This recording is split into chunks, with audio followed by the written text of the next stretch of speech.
Advocate Shivajirao Jadhav, आज शेवटचा दिवस होता फॉर्म विड्रॉ करायचा। मी 15 हिंगोली लोकसभासाठी सार्वत्रिक निवडणुकीत मी माझा अपक्ष उमेदवार म्हणून अर्ज भरलाय। माझी निशाणी अंगठी आहे, 26 तारखेला मतदान आहे। 2012-13 पासून मी या परिसरात आलो। हिंगोली वसमत 35 वर्षाची माझी सर्वोच्च न्यायालयाची वकिली आहे। मी सर्वोच्च न्यायालयामध्ये 8 वर्ष तिथे बार ॲडव्होकेट्स असोसिएशनचा तिथे अध्यक्षही होतो। वडील आमदार होते 85-90 या टर्ममध्ये, आणि मला माझं पूर्वीपासून ठरलेलं होतं की आपल्या वसमत भागामध्ये यायचं आणि इथे 80% समाजसेवा आणि 20% राजकारण करायचं। हा उद्देश मनात ठेवून मी 12-13ला इकडे आलो। 14ला मला संधी मिळाली, मी विधानसभा निवडणूक लढवली, 52,000 मतं मिळाली आणि निवडणुकीत पराभूत झाल्यावर सुद्धा मी इकडेच थांबलो, परत गेलो नाही दिल्लीला। आणि पंचायत समितीत भाजपची एक हाती सत्ता आणली, जिल्हा परिषदचे सदस्य 6 निवडून आणले। टोकाई सहकारी साखर कारखाना कोट्यावधी रुपये मी घालून जो भंगारला चालला होता, विक्रीला 97 पासून रखडत पडलेला कारखाना, 17 वर्ष रखडत पडलेला कारखाना मी आज स्वतःचं घर गहाण ठेवून पैसे उभे केले आणि हा कारखाना सुरू केला। 2015 पासून एकदाही आम्ही कारखाना बंद ठेवला नाही, सतत चालू ठेवला। दरवर्षी वरचेवर मी पैसे टाकत गेलो, त्यामध्ये माझं स्वतःच्या पुष्कळ मालमत्ता मला विकावी लागली।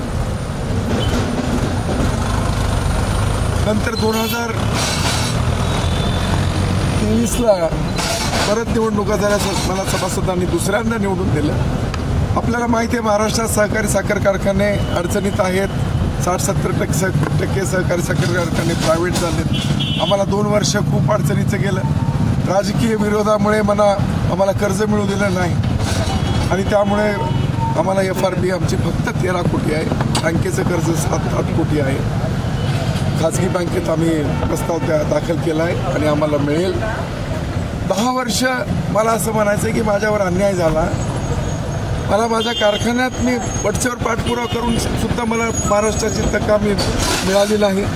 इतर बड्या नेत्यांना 200 कोटी रुपयाची तकामी मिळाली, राहिलेला तो प्रश्नही सुटणार आहे। सगळे कारखाने अडचणीत आहेत। भारतामध्ये एकमेव उदाहरण आहे की स्वतःच्या खिशातले पैसे टाकून शेतकऱ्यांचा कारखाना सुरू केला। मला तो विकत घेता आला असता। 2015ला मी जेव्हा ॲडमिनिस्ट्रेटिव्ह बोर्ड आलं आणि आज तागायत 1 पैसा सुद्धा कारखान्याचा मी घेतलेला नाही। विमान खर्च असेल, कुठलाही एक्सपेन्सेस असतील, भत्ता नाही, कुठलं काहीच केलेलं नाही। गाडीसुद्धा कर्जाची गाडी मी स्वतःची वापरतो। आणि आता या लोकसभेमध्ये या निवडणुकीमध्ये आता मला 2दा मी प्रयत्न केला, मला जमलं नाही। मला विधानसभेत संसदेमध्ये जाऊन आपल्या भागातले प्रश्न मांडायचे होते। माझं जर पार्श्वभूमी बघितली, मला जो अनुभव आलेला आहे, मी परदेशात 2 वर्ष होतो, सुप्रीम कोर्टामध्ये 35 वर्ष, की मला असं वाटलं की मी आपल्या परिसराला न्याय देऊ शकेन। आपले प्रश्न मी ठामपणे संसदेमध्ये मांडू शकेन। संसदेमध्ये संसद सदस्याचा कर्तव्य काय असतात, घटनेप्रमाणे आपल्याला जेव्हा तिथे कायदे पास होत असतात, कायदे पारित होत असतात, त्याचा अभ्यास करून त्याच्यात काही सूचना करायच्या असतात। दैनंदिन जीवनावर आपल्या त्या कायद्याचा परिणाम होत असतो। म्हणून मला आता माझे कार्यकर्ते मायबाप जनता आहे, सर्वसामान्य जनता, जनार्दन आहे, तरुण आहे, हे माझे कार्यकर्ते। मी एकटा आहे, माझ्याकडे बरोबर कोणी नाही आहे। मी साहेब, तुम्ही म्हटलंय आता की माझ्यावर अन्याय केला, कोणी अन्याय केला आणि तुम्ही उमेदवारी अर्ज का भरला आज? मला संधी पाहिजे होती। मला आता कार्यकर्त्यांचा आग्रह होता, मला सगळ्यांचा आग्रह होता की माझी ही शेवटची संधी आहे आणि ही माझी शेवटची निवडणूक असेल। मी काही सत्तेचा किंवा पदाचा लोभी नाही आहे। मला ईश्वर कृपेनं मी दिल्लीमध्ये खूप चांगला तिथे स्थायिक झालो होतो आणि आजही परत दिल्लीत गेलो तरी मला काही कमी नाही आहे। मी तिथे परत माझी वकिली तिथं एस्टॅब्लिश करू शकेन। मला जो हे झाला की मला इथे जे मी बघितलं आम्ही की मला जे पहिले 5 वर्ष मी विधानसभेला मी पराभूत झालो, नंतर मला कोणी फंड्स दिले नाही, इथे कोणी हे केलं नाही। आता याच्यामध्ये सुद्धा घटक पक्षाचे कार्यकर्ते साधा सरपंच जाऊन कोट्यवधी रुपये घेऊन येतो.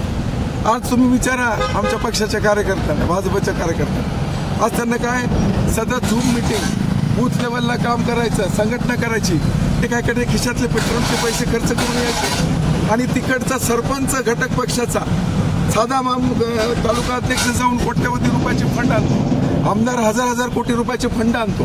परंतु तुम्ही आता उमेदवारी भरली, उमेदवारी मागे घेण्यासाठी कोणाचा फोन आलता, पक्षश्रेष्ठींकडनं काय बोलणं झालं? मला विनंती करण्यात आली होती, मला सांगण्यात आलं कोणाचा फोन आला की लोकसभेला अपक्ष उमेदवार म्हणून अवघड असतं, उभं राहू नका, पक्षाचं नुकसान होईल.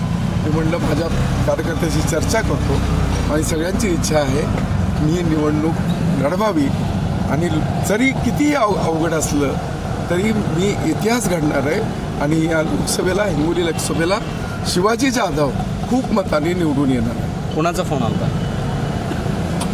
हे पहा, आता मी भारतीय जनता पक्षाचा जिल्हाध्यक्ष होतो, भारतीय जनता पक्षाचा कार्यकर्ता, आमच्या श्रेष्ठींचं त्यांच्या श्रेष्ठींचं कामच आहे. ज्यांना अधिकृत उमेदवारी मिळाली आहे की बाबा मला म्हणजे हे करावे, फॉर्म वापस घ्यायला लावावा, असं त्यांनी केलं होतं. आले होते, फोन्स भरपूर आले होते. मग आता